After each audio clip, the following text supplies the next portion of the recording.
Hello! Today we are going to be talking about contracts. This is when you have the buyer and you're writing up a deal on someone's listing or your own listing, which is the best because you get both sides. I'm giving you an example today of cash deals and how to write a cash contract. The first thing I have in the booklet that you have is the sale information sheet. This sheet needs to be filled out as we did with the listing, with the rental, when we send in the pending rental. Then when you send in a pending sale, you need to fill out this form and have it uploaded into app files, or it's in app files. You can just fill it right out online, just so we have an idea, everybody involved in the transaction. The first form is a tax form, the tax ID, and then we have the MLS form that we went into earlier. You'll need both of these to write up a cash deal. There's two different types of contracts. The one that we use primarily is the as-is. Just because it's as-is doesn't mean it's as-is as soon as they write the deal. It's as-is subject to inspection. And inspections, you could have anywhere from 5 to 15 days to have if the buyer wants to have any and all inspections on a property. I usually try to keep it around 10 and under, and if you want to make the contract real strong, try to do it in 5 business days. There's usually no problem getting an inspector out there in 5 business days unless there's a holiday or something in there, but that wouldn't be a business day. So if you have 5 business days, that usually is enough to get it done. So the first thing you want to do is you put the parties, the seller, and get the correct spelling of the buyer's name. And then you want to have the property address where the property is located.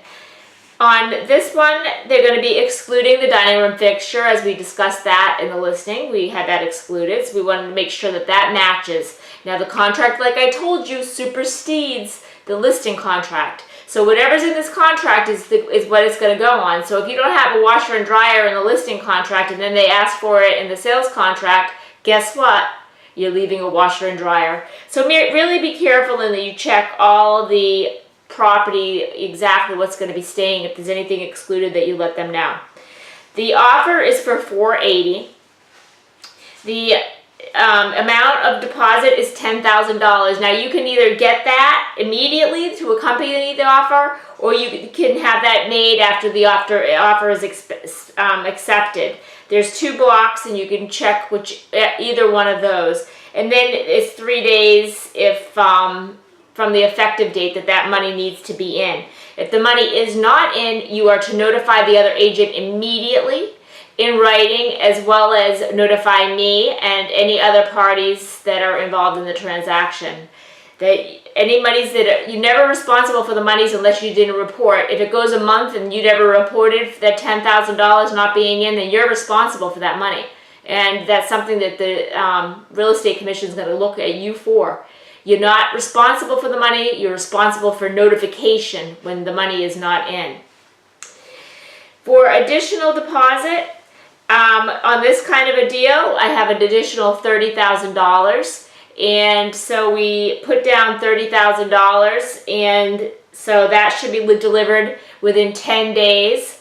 And then, so that will be delivered. Also, if there's a problem with that, then you're going to have to have the title company notified, as well as the other agent and everyone else involved. Now also, then the escrow agent, you always have to have this filled in with the telephone number and email.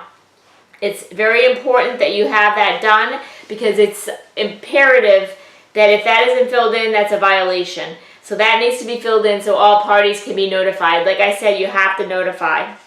So the total balance to close would be $440,000, because you'd want to subtract the $40,000 deposit from $480, and that will give you a balance of $440. The closing date, whatever the buyer decides to put for a closing, usually with cash it should be under 30 days. If there's any extension of closing due to facts of liens and everything else, there could be a few little things that could extend the closing. Then if they have to have any kind of utility restoration, or there's fire or wind problems, they give it an extra 14 days. Occupancy and funding is at funding, so they get, when the seller's funded, the new owner will get possession, or the buyer will get possession. Also, we have the assignability of a contract. Basically, this is if you want to assign it to someone else. I always say that it is not going to be assignable. They could, if you were getting a mortgage and I knew somebody that couldn't get a mortgage and I had it assignable, I could just assign it to someone that can't get a mortgage and I can get out of the transaction. If I assign it to someone else and they don't close with a cash deal, it would be hard to not claim the money. So I wouldn't be as much as worried as much as in a conventional deal, but a lot of investors use that to be sometimes it can be used in a tricky way. So my suggestion is always say that the contract cannot be assigned. It has to be the party that's written the contract, has to be the party that's going to be closing on the contract. Financing, the buyer will be paying cash, so that box will get checked. This just basically goes over the closing costs, exactly what could entail in closing costs. If they want a good faith estimate, have the title company give that to them, and then they'll get all the answers on what their closing costs will be. For evidence and title of evidence, you always want to have the Miami-Dade Broward regional provision, because this covers Broward County and all the expenses. If you have a sharp attorney and you check another one, they're going to get out of paying some of those expenses. So you always want to have that Miami-Dade Broward checked. If there's any kind of special assessments, there's two boxes. This is more in condos where if there's an installment, sometimes assessments can be paid in installments, and sometimes they will be paid afterwards, or if they've just come to, they've just announced one. So you want to make sure that the seller will pay the assessments. That could become negotiable if, say that they had to pay another $100 for a year, an extra $100. So that's when they could say, well, you assume it after you close that $100. So just be sure that if there's any special assessments that you've handled it up front with the buyer. For disclosures, there's all kinds of mold and lead-based paint and radon and all that good stuff in there. So just read through the contract. Like I said, you want to be comfortable with the as-is contract, in and out. Read it 3 times, because you'll probably fall asleep the first time. So just keep reading it. If you have questions, take your highlighter and come to me. Then it mentions FERPTA law. Then it mentions, then it has the property. Here it has the property right to inspect. Basically, after inspections, they can cancel. This one has 10 days.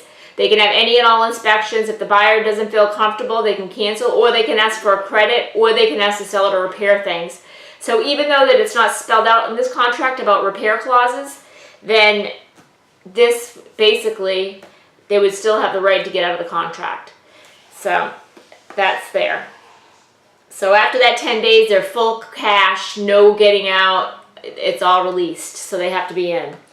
The walkthrough inspection at the day of closing, they'll have a walkthrough. The property needs to be maintained in the same condition as the buyer saw it. Everything has to work as the day that they saw it. The sellers has to close out any open building permits. And this is just talking about the escrow agent and the professional advice, and then the default, again, where we would split the deposit with the seller. Basically, this gives the buyer the right of, if the seller fails to close, they can go after them to try to get them to close. And then any disputes will be paid with the attorney costs. Just read through all that. Also, the title has to be clear title in order to close. They have to have a survey. If there's any leases with the property, those need to come, and if you have a lease with the property, see me, because the security deposits need to be transferred last month, so we have to make sure that that's all covered, and there's an estoppel that's sent to that owner. Liens, if there's any liens, of course, they have to pay those off. And proration credits, everything will be prorated till the day of closing. The risk of loss. Basically, if there's a damage because of unknown hurricane or something like that, it just protects against that. This is the FERPTA Act. It just tells you exactly what it is. Anything with a foreign investor and it's over 300,000, see me, and you better just be careful there. So if a buyer or seller's a foreign investor, just see me just to make sure you're covered until you get more comfortable. And basically that's it. So you can just read through this contract. And then the cooperating brokers go on this page here, 12 of 12. And that concludes the as-is contract. Now, on the repair contract, which I included also, there's also a contract that you may receive on your listings, or you may, if a buyer really wanted it, what it is it actually asks the seller to be committed to make repairs. And if you want to read through, I included it. Everything else is pretty much the same, but here in closing cost, fees, and charges, here under the seller must make the following amounts for the purchase price. So it's usually 1.5% for termite and 1.5% for wood destroying organisms and general repair. And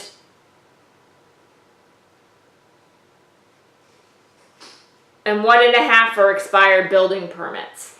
So you have 1.5, 1.5, and 1.5 on this contract. So wood destroying organisms is basically termites. So that's termites, but they call it wood destroying organisms. Any wood rot in the house would fall under the wood destroying organisms. So that's 1.5% of the list price, of the sale price, I'm sorry. Then if any construction, that's another 1.5% of the construction. And then 1.5% to close out any permitting. So they could be responsible to up to 4.5% for repairs, permits, but it's 1.5 in each of these areas. That's why sellers like the as-is, because they want to know up front, like, what am I going to be, what's my risk? Can I negotiate at that point? Here, the seller, if it's, say that it's a $400,000 sale and there's $4,000 in repairs on just general, and then there's another $4,000 repairs that fall under like rotted wood with termites that ate out the attic. Then they had open permits. They could be up, way up there in repair cost. So that's why we use the other contract. Everything's inspected up front, and we all know exactly what we're dealing with. But beware, because this could come in on your contract, on your listings. What I tell people is bring those contracts to me before you sign them on your listings. But use the as-is, get really comfortable with the as-is, and you'll be fine. Basically, it's all the same on this thing except for just that clause in there. So, like I said, read through, highlight anything you don't understand, at least 3 times read through these contracts. All these contracts is basically fill in the blank, and a lot of the blanks are filled in. Another thing I want you to know, that if there's a blank spot, always fill in the amount in that spot. Never leave it blank, because then it could be done afterwards. I got in a good habit. I had an agent that taught me that 25 years ago, that if there's a blank and it's going to be, you're going to keep what's in there. If it says 1.5%, if left blank, just put the 1.5% in there. Because then it's in there and there's no surprises. Not that I think that anyone do that, but it could happen. But basically that's it. Cash sales are real easy. Just get familiar with the paperwork. And we're on to conventional tomorrow. Have a great day.